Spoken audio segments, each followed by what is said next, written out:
Next man who tries to take my shield one way or another, I'm gonna make him eat it. And it's metal too. Arr. Welcome to Legends of Gotham, where we talk about Fox's hit series Gotham, set in the real world of Batman. I'm Bill Meeks. And I'm Anne-Marie DeSimone. And we're back! We're back!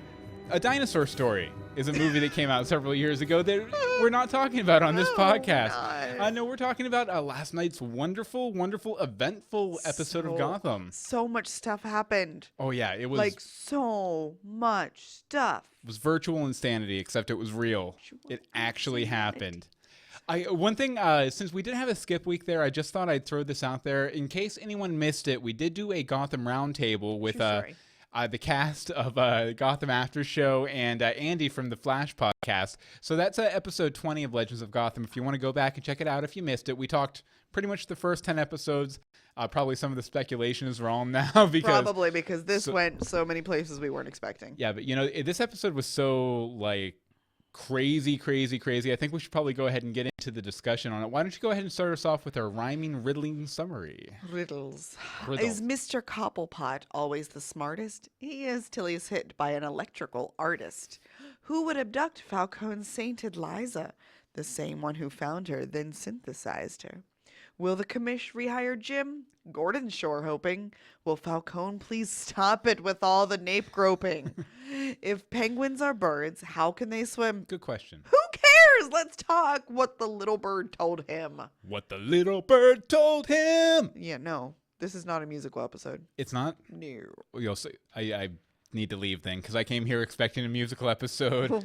Bye-bye. What was the song from the last episode? The Tempest musical song. I forget. I don't know. I was gonna start singing it, but I can't remember how it goes. What did you think of the episode overall? I loved it. You did. I so loved it. I like that they picked up the pace on most of it. Mm-hmm. The one thing they picked up the pace that I didn't like, but we can get to that. Yeah. But everything else. I wasn't expecting us to get there with fish so soon. Yeah. Well, this is another one of those episodes, and we were talking about this a little earlier, where it feels like another episode where it feels like we're getting what we should be getting at the end of the season. Right, or even a mid-season finale would have made sense, but this is just like...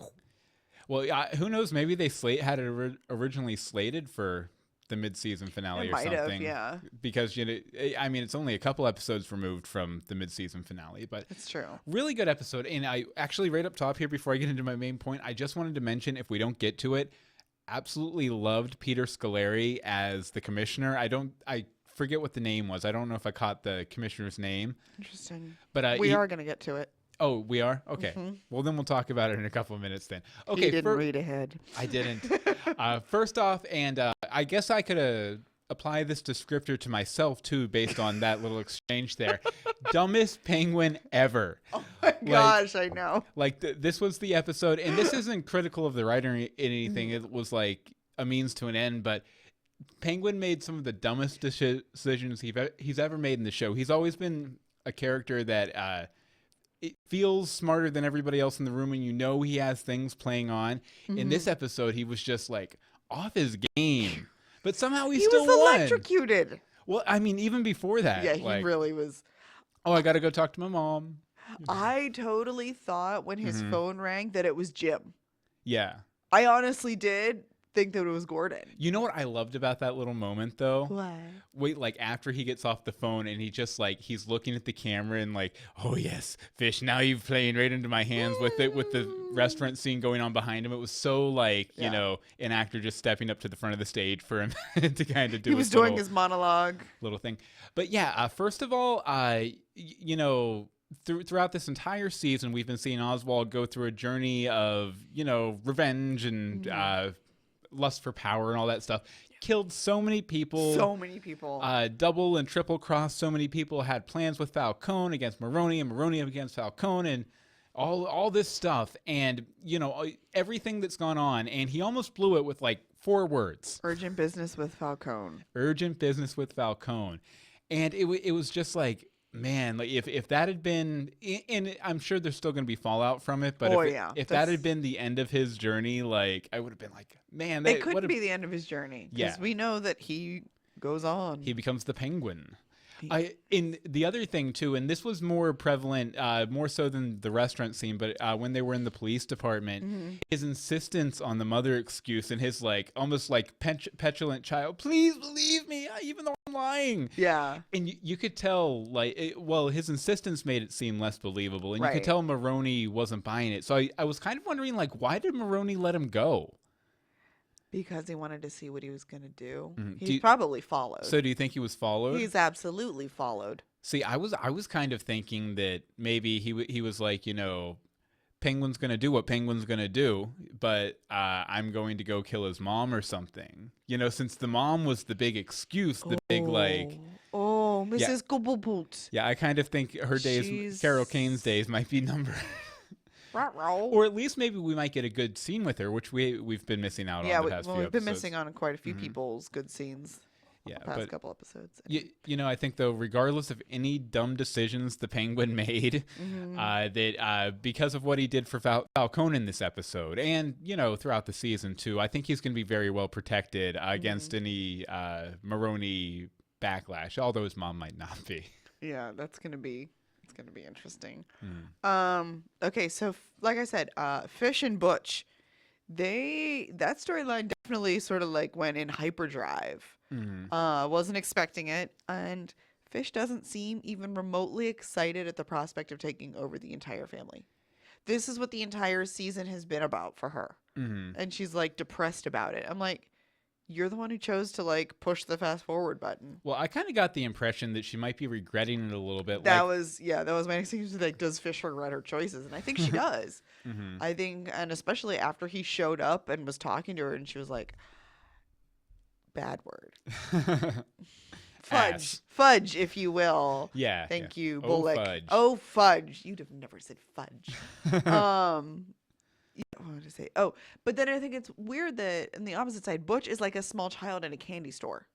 He's like, Fish! He gave up that easy! Now, when I was doing my second watch through, I was writing notes and I was trying to come up with my thing and all this stuff. I was a little distracted. Did Butch show up in that last scene at all? Was he was one of the two that got taken, or is he gone?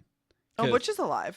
Well, I just know that Falcone said that all of your people are dead, and all I of couldn't your people remember. Are dead, but he said, I want these two alive for a while. And Butch was one of the two. Butch is one of the two. I think he knows that Butch is very important, and I don't even know necessarily if he's anti-Butch. Yeah. For all we know, Butch is working for Falcone too, because he kind of has that kind of way about him. So, what was I gonna say? Oh yeah, and it was a lot earlier than you were expecting. Right? That's not the one I was trying to figure out. We'd already mentioned that. I wrote, who will also be the one to finally take them out? So it's like, who's going to be the one to kill him? Oh, he has people for that. He has people for that, but I think Penguin would want to be the one to do that. Penguin is the people. Likely, but Falcone seems kind of like the guy who would probably read Penguin as too emotional to handle that job.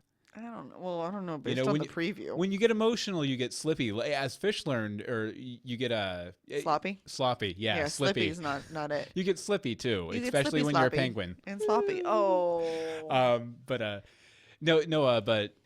showing emotion in these kind of I don't know, societies or hierarchies or whatever, it is weakness, is death. And when Fish kind of gave Falcone the generous out, I mean, Falcone was considering it, but when he found out about Liza... Oh, no, he was sold. He was going. And Zaz was going to be his bodyguard, which he was not very happy about. But once he realized he was the one, or they were doing wrong by him, I think that little weakness that Fish showed was like, okay, I'm going to go down there and I'm just going to... Her club's mine. Yeah. It's like, yeah, this is mine again. Nice. Very good stuff, though. Very good stuff. It's going to be interesting to see where it goes next week, for sure. It really is. Okay, so I guess we should talk a little bit about the big bad for this episode, the electrocutioner. Here, I'll show a picture of him to the video stream real quick, which, by the way, we record these 8:30 p.m. EST Tuesday nights on YouTube. On the YouTube. You can subscribe to our YouTube at youtube.universebox.com to get the episodes, because we like waving hi to the camera about every 4 minutes. We like to call you out if we know you're there, Bobby Hawk. Yeah, hi, Bobby Hawk. Hi, Bobby Hawk. But, yeah, the electrocutioner. First of all, we did get a little bit of an idea of what his manner would be last week, but he really got to just be big and out there and awesome this week. Yes. Like the actor did such a good job. Just his phrasing, his tone of voice, like the way he said things was just like, you could tell the dude was a little nuts, right? I didn't put this in there. I don't know why. Mm-hmm. I thought that entire first scene was beautiful. Like with the music, the Johnny Cash music. Yes, oh, Johnny Cash with the newspaper. I love that song too because that's on. Yeah. I believe it's the last album that Johnny Cash released. It also had his Hurt cover on it. Gonna go on. No. This is not the musical. No, don't. Sooner or later. I will throw washi at you. Oh no. Yeah. Okay. Why go ahead. do you doubt me?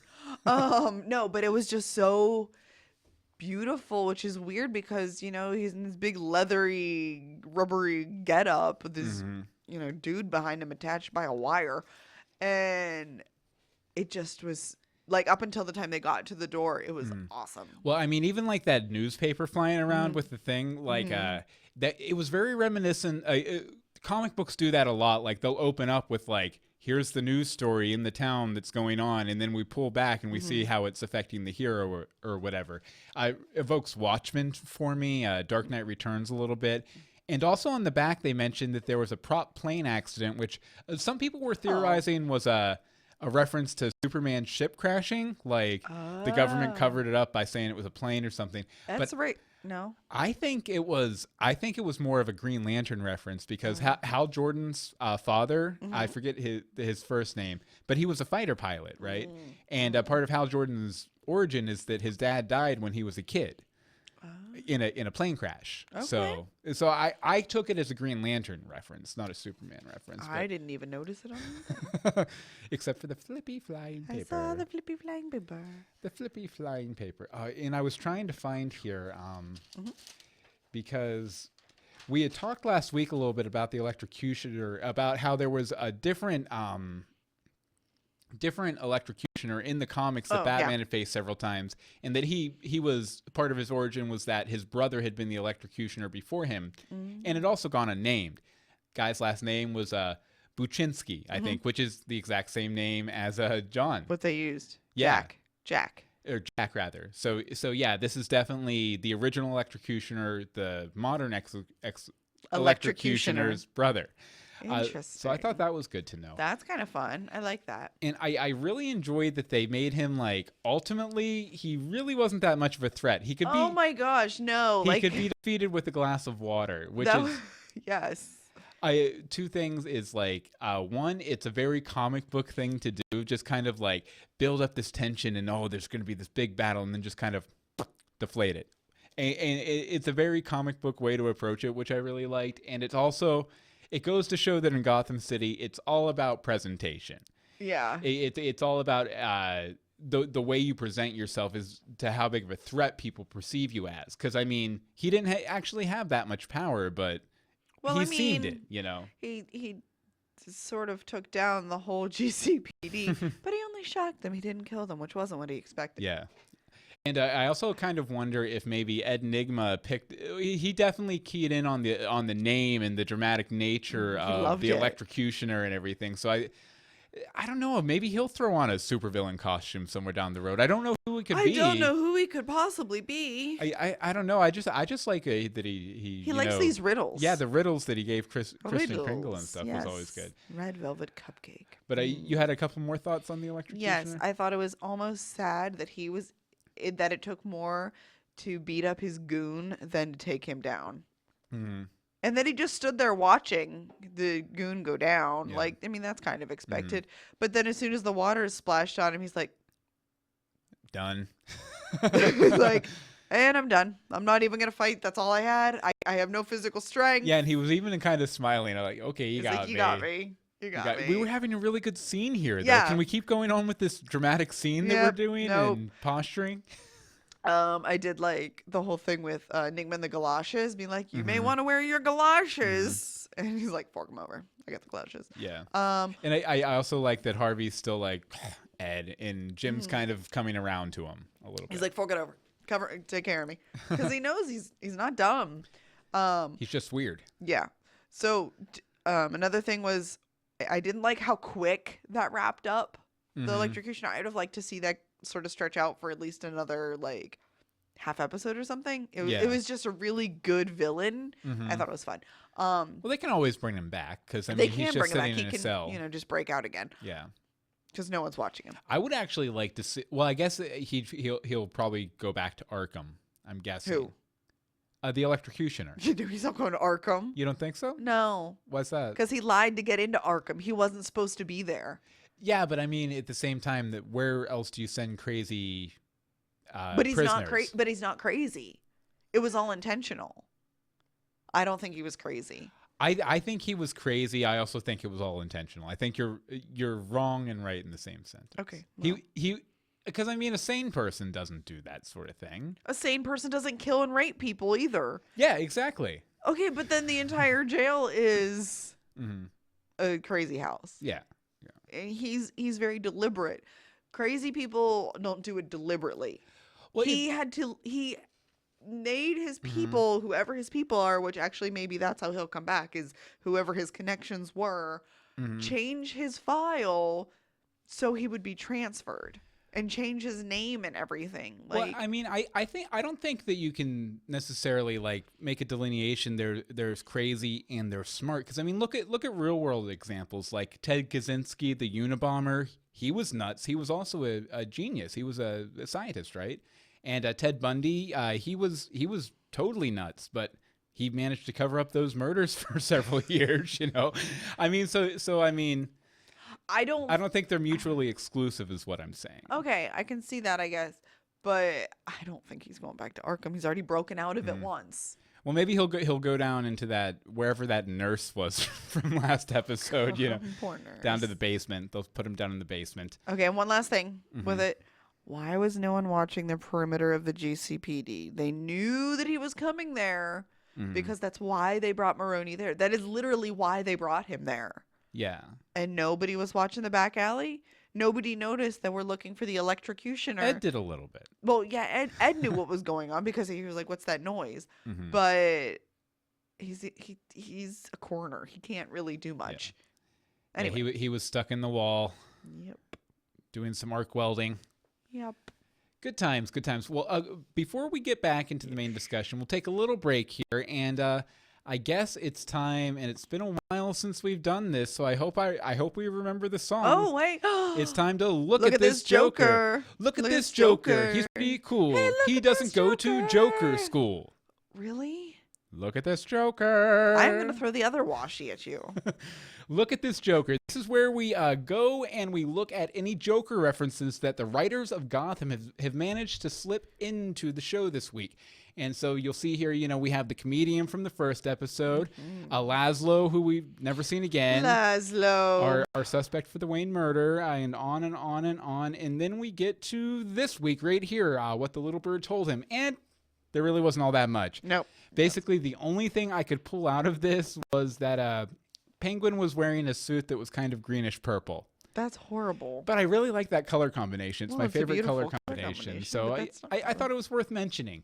Okay. But if you guys caught any Jokers that we missed, go to legendsofgotham.com, click on Look at This Joker right at the top, and you can go ahead and leave a comment on here and let us know, and we'll go ahead and add it. Absolutely. For sure. Because obviously our Joker pick for this episode is not so thrilling. Nope. There's the Anne-Marie camera. Anne-Marie, we're going to do another little contest here. You want to tell people about it? Here, I'll give you the prizes real quick. You know what's really fun? He told me nothing about the contest, but I figured it out. Because here's what I was told. Give away full questions for How MCU for reviews. That's all I've been given. So these handy dandy questions that I came up with for How MCU Are You. Yeah, How MCU Are You, if you don't remember, it was the game show that we played when we had Montoya and Allen from Gotham, the actors who play Montoya and Allen on Gotham on. We did a big game show. Yeah. We did a game show. It got a little crazy. But we have the questions, and we want to send them to you, but we want some reviews first. How long are we giving them?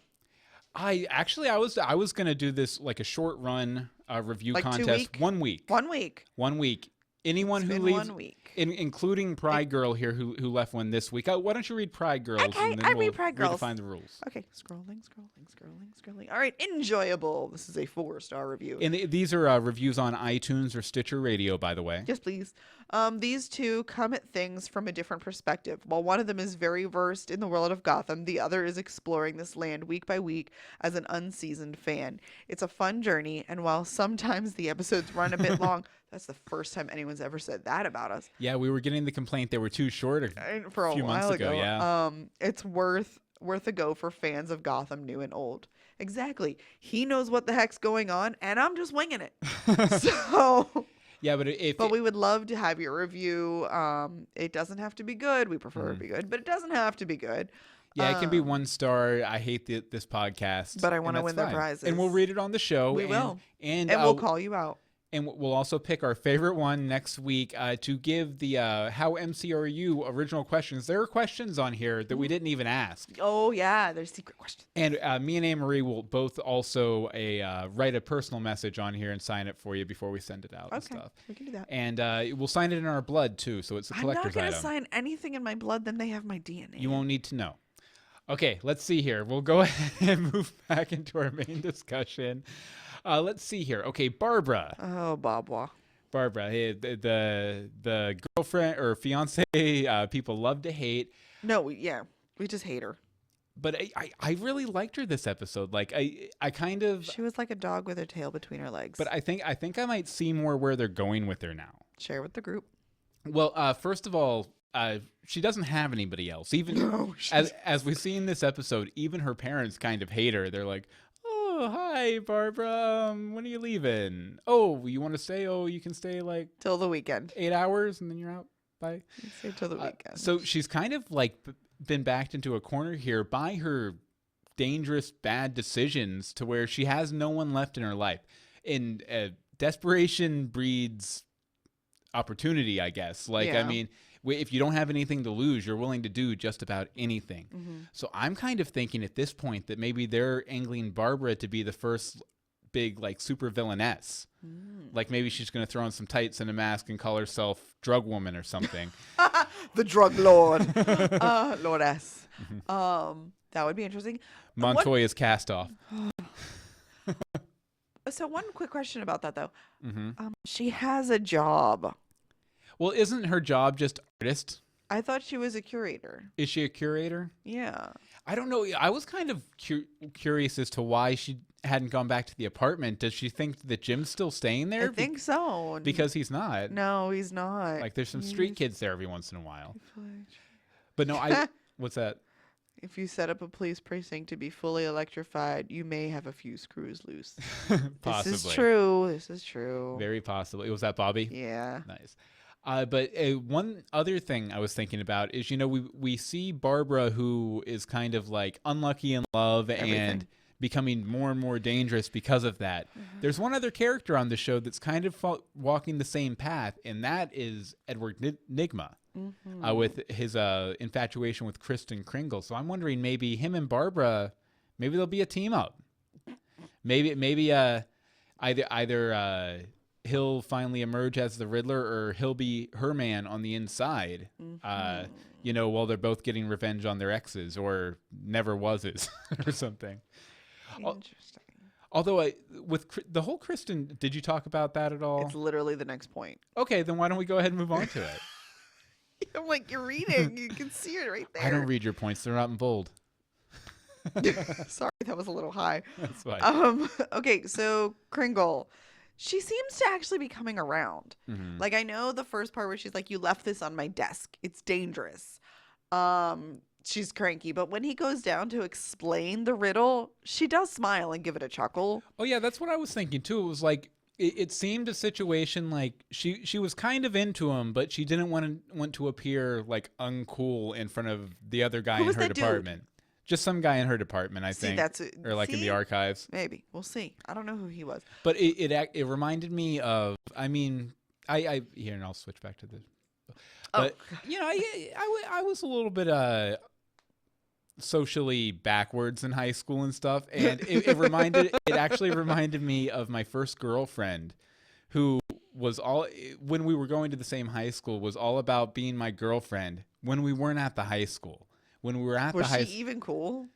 Yeah, she wasn't cool, but she was well known at least, I guess.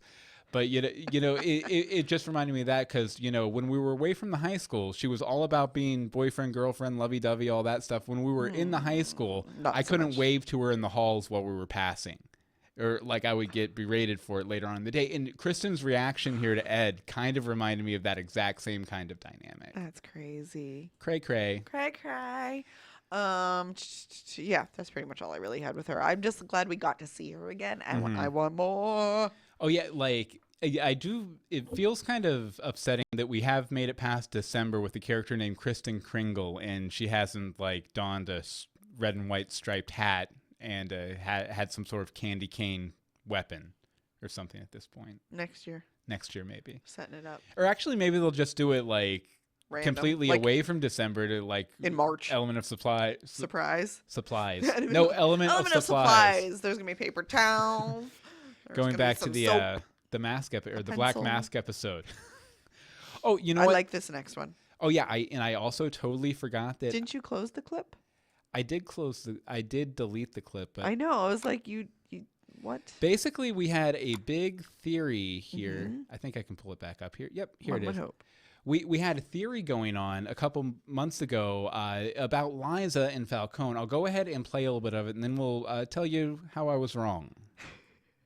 Okay, so I have a theory about this episode. I love your theory. Okay, I'm pretty sure Fish's weapon did not hit its intended target. I'm pretty sure that Liza actually botched her assignment in this episode.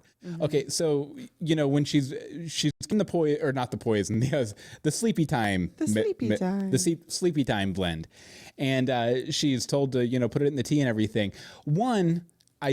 She totally could have stepped behind that table to be facing the door while she was pouring it in. She couldn't do that because then somebody could see what she was doing. Yeah, but with her back to the door, she couldn't see anyone coming in while facing the door. At least she could have seen a shadow or something and kind of palmed it or whatever. I mean, I'm just speaking from my experience of drugging people. That would be the smart way to do it. Note to self, always fill your own cup. Anyway, because she drops the vial and... Because of the wonderful things he does.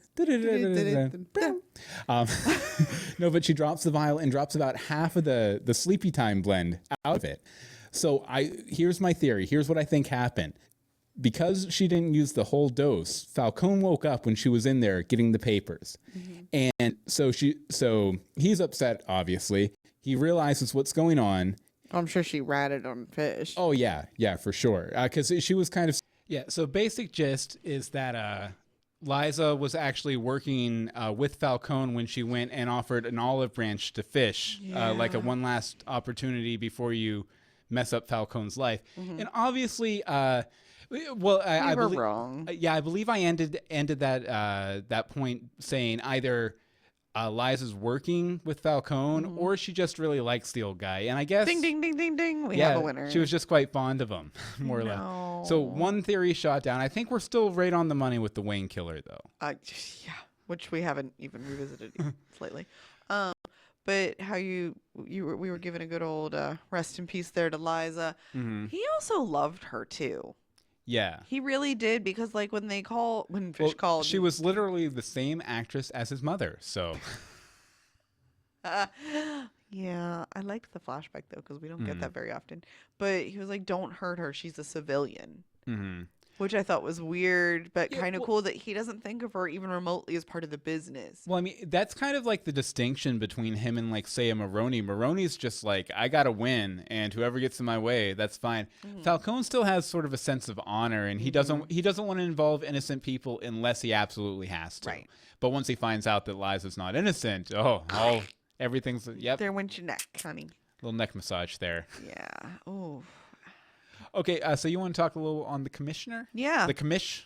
I kind of have the complete opposite feelings as you. Well, you go ahead and share them, and then I thought he was boring. I thought it was really boring. Well, they didn't give him a ton to do. They didn't give him a ton to do, so there's that too. But I don't feel like we really got to know him at all. I think he's kind of a little scared of Jim, but Jim was a bit nutty in this episode and was scaring everybody except Gorkin. Jim grew some testicles in this episode. Yeah. Yep. He basically was like, nope, we're going to do this. I'm going to do whatever. And then he thought that was playing safe. Yeah. What about threatening the commissioner to save your people? So there's that. No, I like the commissioner though, but I like Peter Scolari too a lot. I still didn't recognize him. He was I forget his Michael on the Newhart show, and he also played the Rick Moranis role in the Honey I Shrunk the Kids TV series. Both of these are references he gave me earlier, and he was also the other buddy on Tom Hanks' first sitcom Bosom Buddies. So he wore a dress a lot. But no, I enjoyed him. Like I said, I think they should have given him more to do. I hope he'll be back. He has to be back. And I also kind of dug that the glasses they had him in were very much Commissioner Gordon glasses. So I thought that was kind of like a little foreshadowing. Maybe the glasses come with the office.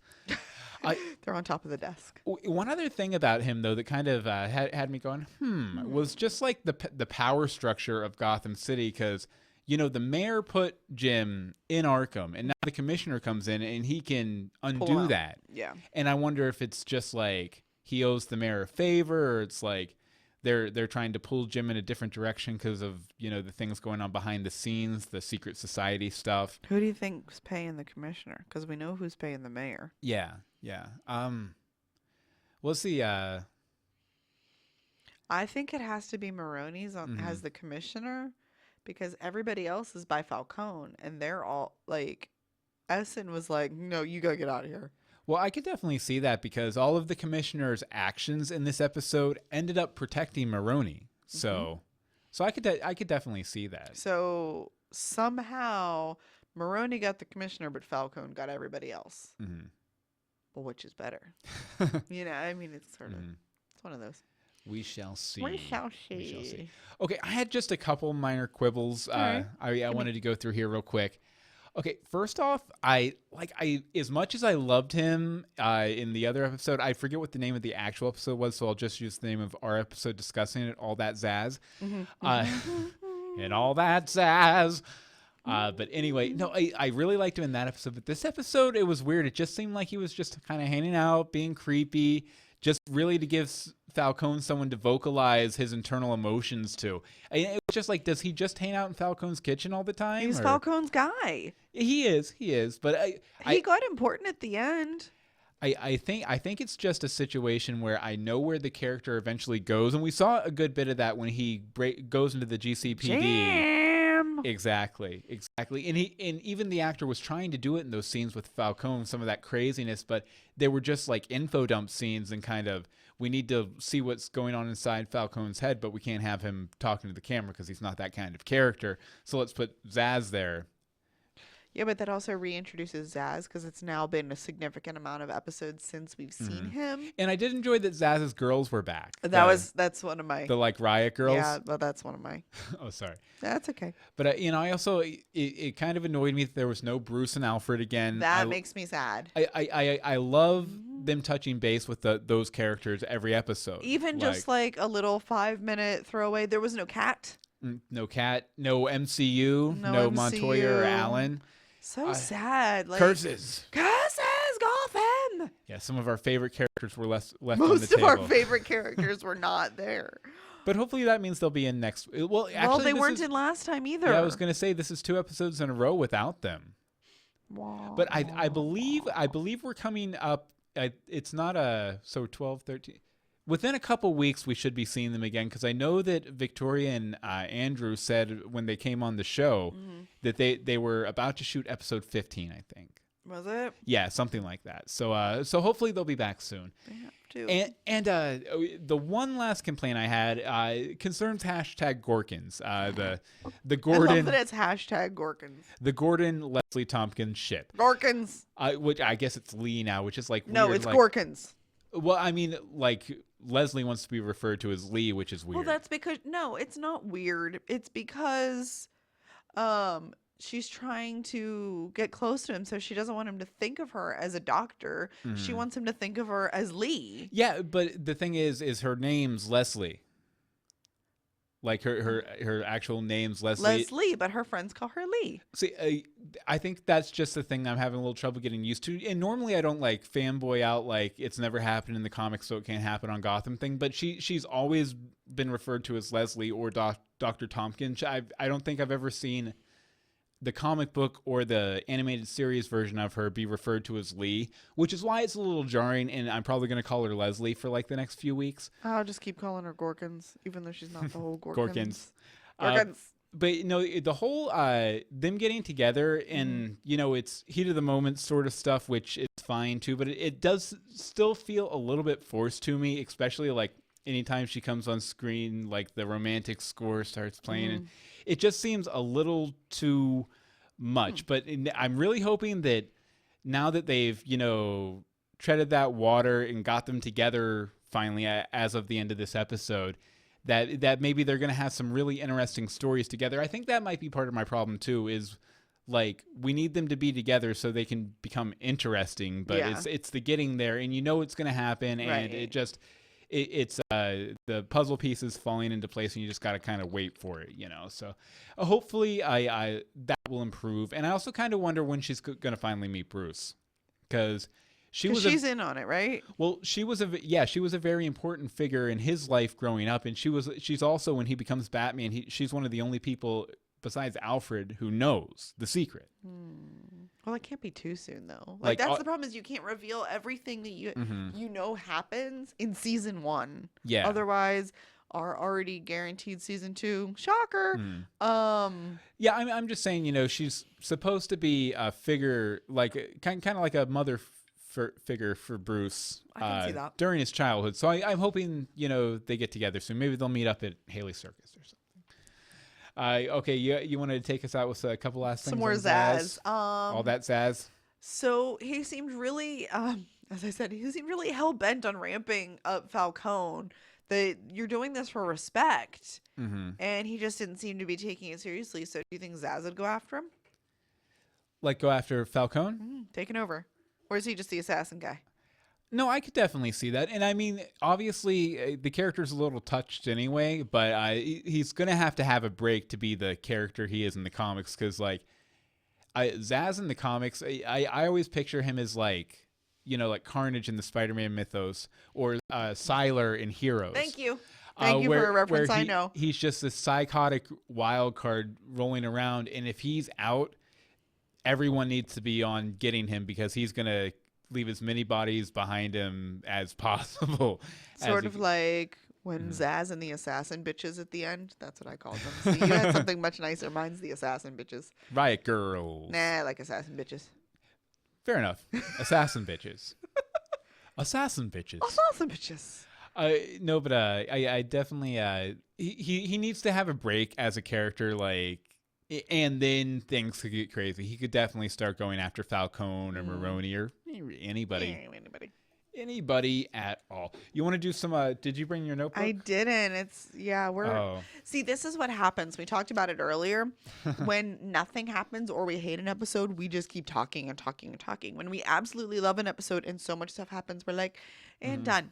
and done. And we didn't get that much feedback. So. I did like that the electrocutioner referred to Gotham as an abandoned factory full of broken machines. I thought that was a really good metaphor. He was talking about Gotham? Yeah, he was talking about the city in general. That. Kind of thought it was Arkham. Let's see here. Oh, I also thought it was cool that Jim's dad got thrown back in his face by the commissioner again, the former DA. I wonder, no, he died, didn't he? He's dead. You're asking the wrong person. I'm pretty sure Falcone said that in that scene from the pilot. Let's see, anything else fun myself here? With my scarf. And I also really like that Falcone he kind of got his groove back in this episode. Because through a lot of the series, he's just been kind of like this ghost. Like, he's spoken of as a presence in the city. And I mean, you see that a few times, like when he kills that mobster at dinner a couple episodes back and everything. But he's kind of just been this ghost floating around like, what am I even doing here? Like, your old grandpa. I don't know. I just need some Triscuits. sort of thing. And so it was kind of nice to see him fully like unleash that cold, lethal. I'm sorry, did you just say something about Triscuits? I did. Okay, it sort of glazed for a second. Anyway, okay, continue. No, but I just, it was really nice to kind of see him come into his own. And as you said earlier when we were discussing it off the air, this is the Dawn, and this is why he's the Dawn. Yeah.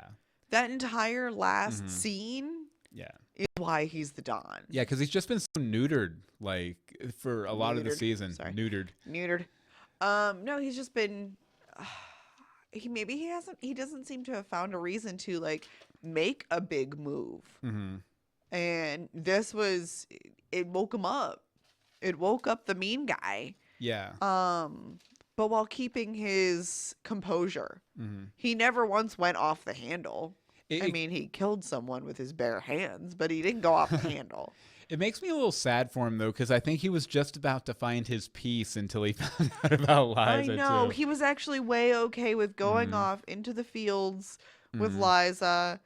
And I think she'd have been fine with that. Definitely. They'd have both been happy. Okay, let's see here. Arbitrary scale. Oh, here we go. Out of 17 voodoo dolls that don't look like Maroney. Oh, it totally did. No, it didn't. Yes, it did. How many voodoo dolls that don't look like Maroney? How many is this out of 10? 17. 17? I don't know what's going on. What'd you give this episode? 15. Why? Because it was awesome. So many things happened. All of the things were happening. Zaz. Okay, and let's see here. As for me, I think you know what? I think I'd give it 14. Okay. I think if this episode had any fault, and our listener will have listener. One of our listeners will have a similar sentiment coming up in a minute here. 17. But if anything, I thought it was a little too overstuffed. Like these were all things that we knew were going to happen this season, and we were excited for them to happen this season. Was not expecting them all to happen in the same episode. But in overall, the same episode or so quickly. Yeah, but overall, really, really, really enjoyed it. Let's see here. Yeah, okay, before we get into the news and everything, I just wanted to mention real quick, I don't know if you guys remember or not, but I write a series of books about a teen superhero, 14-year-old superhero named Dog Boy.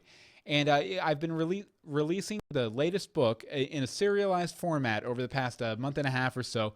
In episode 3, the final episode, is out this Saturday, and you can pre-order it now. But Anne-Marie, why don't you tell people a little bit about the plot, and then I'll tell people where to find it. Okay. So I'm just going to read what you have here because you put it a lot better than me. Okay. Fine. Okay. Yeah, cool. Yeah, do it up. I wasn't sure if you wanted me to like put it in my own words or anything because that's fine. That's not going to work for anybody. Culta City is a timeless old town, but time is catching up with it. Old friends and old enemies close in around Bronson Black, and an impossible choice hangs over him. As the modern world bleeds through, Dogboy considers the past. His decision could spell the end of his crime-fighting career. But maybe that's a good thing. But maybe it is. Maybe it is. Maybe it is. No, but that's a Dog Boy Eye of the Scarab, and you can pick that up at bit.ly/Eye of the Scarab. And it's 99 cents per episode or $3 for the whole thing. Like I said, the pre-order for episode 3 is up now. I would really appreciate it if you pick it up. If you pick it up, like it, please leave a review. Yes, please. And if you don't have money, just go to bit.ly/dogboybook and pick up the first book in the series free of charge. And now, on to the news. News. Marshall gives it 15 out of 17 voodoo dolls. Excellent. Thank you, Marshall. Thank you, Marshall. Did Bobby give it anything? Bobby did not give it anything. Bobby's ignoring me. Okay, ratings. Gotham scored a 2.2. Nope. He gives it. Oh, hold on. What? It kind of makes sense that this all happened. Oh, see, Bobby, the words of wisdom. It kind of makes sense that this is all happening already, considering they originally were set for 13 episodes. Very true. Very true. Mind blown. So Bobby wasn't ignoring me. He was just, correcting us. And yeah, which is his job. That's his job. That's what we pay him for. That's what we pay him the big bucks for. Thank you, Bobby.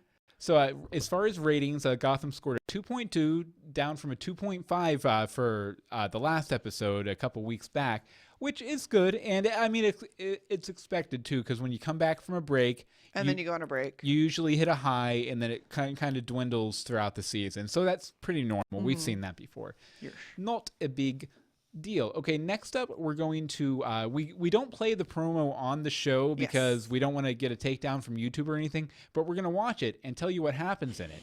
And before I even hit play, Penguin is standing in front of a spotlight. Yes, in the spotlight. Ladies and gentlemen, celebrities from around the world. Here we are at last. And he's throwing a party at Fish's club. Because it's his club. No sign of fish. Yes. No sign of fish, but there is. She's in the torture chair, reminiscent of Saw. But it looks like this is going to be a very strong episode for Jada. Yeah. And things are getting intense and intense. I think I saw Zaz. Yeah, Zaz shot somebody. And it looked like they were going to break Fish's legs. And I don't know. Fish is laughing at somebody coming at her with a giant. She might die. She might die next episode. But again, as Bobby said, if we were only supposed to have 13 episodes, so that would have been the finale. Also, he gives it 16 out of 17. Excellent. Yeah, and I guess that would have timed out to be, or this one coming up would be about the finale. So Fish dies. I like it. Hey, we called that part at least. Okay, let's see here. A couple other stories we wanted to point out to you. And as always, you can find links to these in the show notes for this episode, episode 21, at legendsofgotham.com. Now, first off, I ran across this cute story from the AP. He just used the word cute. It's cute. From the AP. But Claire Foley, the actress who plays Ivy Pepper / Poison Ivy on Gotham, says she's got her baby brother convinced that she is the future Batman nemesis, and she's using it to her advantage. In an interview, the 13-year-old actress said that she thinks it's kind of funny that her 4-year-old brother, Declan, truly believes that she and the character she plays are the same person. And I just thought it was really, really funny and really, really cute. That is really cute, but he's only 4. I was hoping he was at least like 7. Okay, and the next story we're going to cover has some spoilers, so go ahead and skip forward a minute or two if you don't want to be... Or just deal with it. Yeah, but basically, Flying Graysons are coming to town. Whoop, whoop. Yeah, there are some leaked, well, not even leaked, some official photographs were released on actors' Twitters and from some extras there on the day. From episode 6... That's crazy that they were letting extras release things. Yeah, but episode 16, The Blind Fortune Teller, is going to introduce Haley's Circus and the Flying Graysons, which, if you don't know, the Flying Graysons, mom and pop to little baby Batman Robin over there, Dick Grayson. Batman Robin? Little baby Batman. Or Batboy, I guess we could call him. But he doesn't dress like a bat. He dresses like a Robin. Maybe Bird Boy? Bird Brain. Whack. Wow, sorry. I don't really know what's happening. But no, we got this Flying Graysons poster and the script cover and some of the circus stuff, and then we have is that Jim? Yeah, Jim, and then him and Leslie. Gorkin. Hashtag Gorkin right here. Out on a date. Haley's Circus. Gorkin. It's gonna be fun. And our last story here. They look so happy. And I know that Robin Lord Taylor, the Penguin, was really pumped about that this week, so I figured it was definitely worth a mention. Danny DeVito has seen his performance as the Penguin, and he approves. Danny DeVito says, "I've watched the show, and I think he's a very good young Penguin." And it also mentions that Robin is a terrific actor, which I agree with. And then they ask him if he would be willing to appear on Gotham, and he says, "I don't know about that." Again, it's all about the schedules and the parts and like how the thing is written and what it would be like. There are so many particulars. That's not the right. That's a bad Danny DeVito. That was horrible Danny DeVito. We're gonna hope that Danny DeVito doesn't listen to this. Hey, Andy Kaufman, get over here and pretend to be a foreign man. Shh, drink coffee. Okay, but that's all the news. You see, now you're still sticking to it. You're like, yeah. Trollfoot. Wow. People who follow Danny DeVito on Twitter will get the Trollfoot thing. Okay, but let's see. We have some voicemails. As always, we like you to run to your computer when you've finished watching Gotham and email us, legendsofgotham@gmail.com. The Twitter's @legendsofgotham. The Facebook is facebook.com/legendsofgotham. And the voicemail number is 424-274-2352. Again, that's 424-274-2352. And a couple people did that today. We did. The first of them, Michael. Take it away, Michael. Hey, Bill and Anne Marie. This is Hey. Michael Lucero. Howdy. This was a pretty good episode of Gotham. All in all, I kind of expected the electrocutioner storyline to last a little bit longer, but the way they handled it was pretty satisfying, if a bit truncated. My only complaint is that it distracted a bit from Fish's big gambit, and especially from Penguin being able to play a larger role in that storyline, which is kind of another thing I kind of expected to happen differently. I expected the Liza plan to be a little bit more than just a simple hostage situation, but I don't consider that a major disappointment. The story being what it was, I think it was still filled with a lot of drama and great character interactions, especially between Penguin and Fish at the end. So all in all, I would give this episode 401 out of 472 floating newspapers with dramatic headlines. High number there. Due to Fish's story being a bit overshadowed.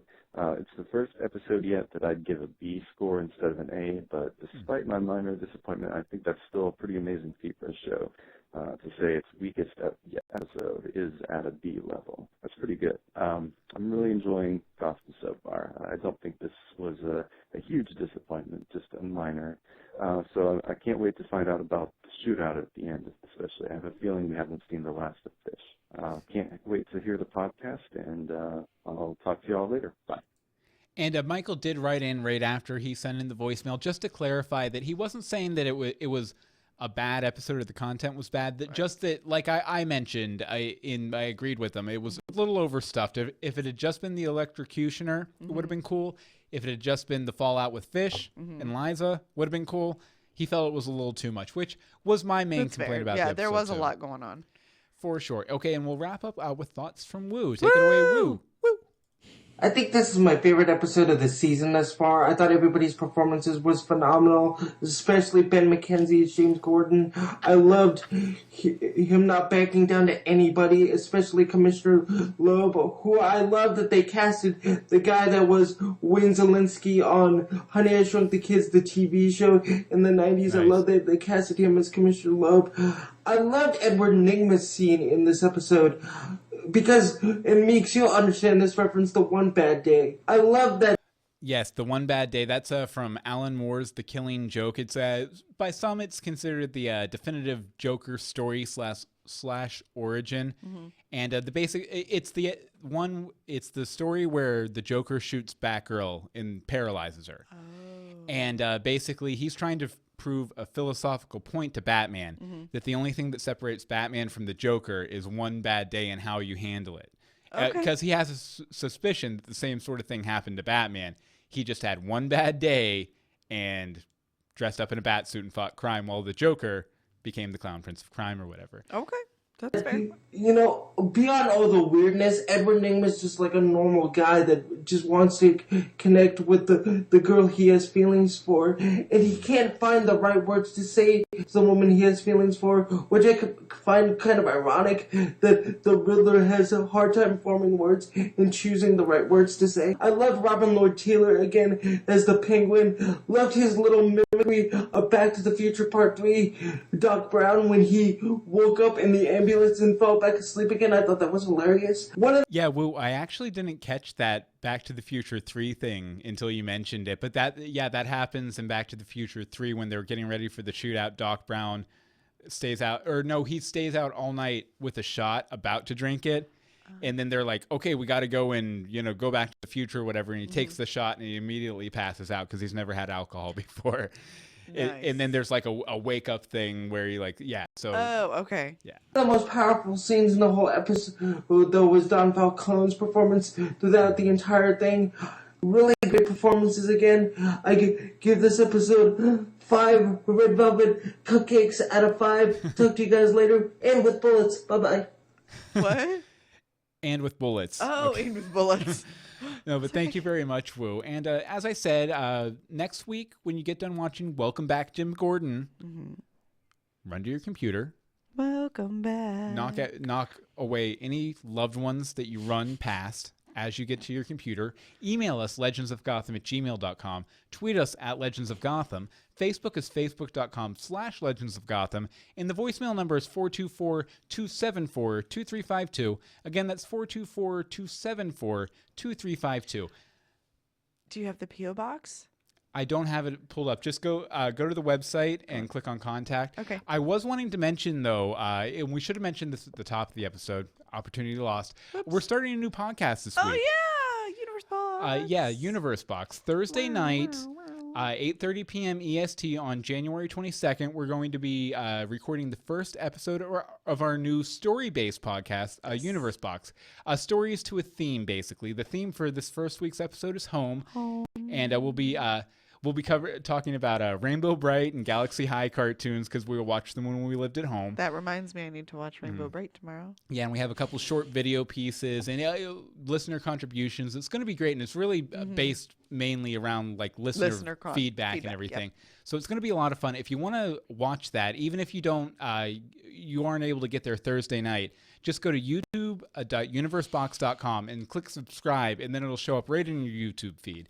Yes. And we'd really love to see you there. If you like how we approach Gotham, I think you're going to like Universe Box too, and it's going to be more general. So even when Gotham's not on the air, we're still going to have really good content coming out there. And our P.O. Box is P.O. Box 2641, Ackworth, ACWRTH, Georgia, 30102. Send us fun things and we'll put them in here. Yeah, anything flat we'll put up here. And I mean, we'll take some treats too. Yeah, we're not opposed to treats. We have no shame. We really don't. We're like, give us stuff. Okay, so Anne-Marie, where can people find you online? You can find me on Twitter at DeSimone. Anne-Marie Cam, unexpected hair. And I also have a blog, crunchycrafty.com. I should look in the camera. Yes. And as for me, you can follow me on Twitter at Bill Meeks, and you can follow the words I write at dogboyadventures.com. You can follow the podcast and get all the show notes for this episode at legendsofgotham.com. And you can give me a hug because I'm feeling kind of sad right now. Hug. Air hug. Air hug. Air hug. Air hug. Until next week. Or no, that's not how we do this. That's not how this wrong show. We're never going to nail this. Nope. We're never going to nail this. We even know. Join us next time for more Legends of Gotham. Yay! Thank you guys so much. Thank you. Always a pleasure. Thanks, Bobby. And who else was in there? Marshall. Yeah. Thank you very much, guys. Always a pleasure. Whoop, whoop. Always a lot of fun. I'm going to show you the electrocutioner because he's fun, right? Sorry, I'm playing with these emojis again like we discovered last night. Oh, yeah, the emojis on YouTube. The fun emojis on YouTube. Post your favorite emoji in the chat. Emoji! No, but thank you guys. Rainbow! There we go. Thank you guys very much again for watching. Bye. And sorry, emojis. We'll see you on Thursday if you show up, and if not, no, you will be. No, not if. They're gonna be there. We'll see you on Thursday, and we'll also see you next Tuesday. Are you? Are we still recording? Maybe.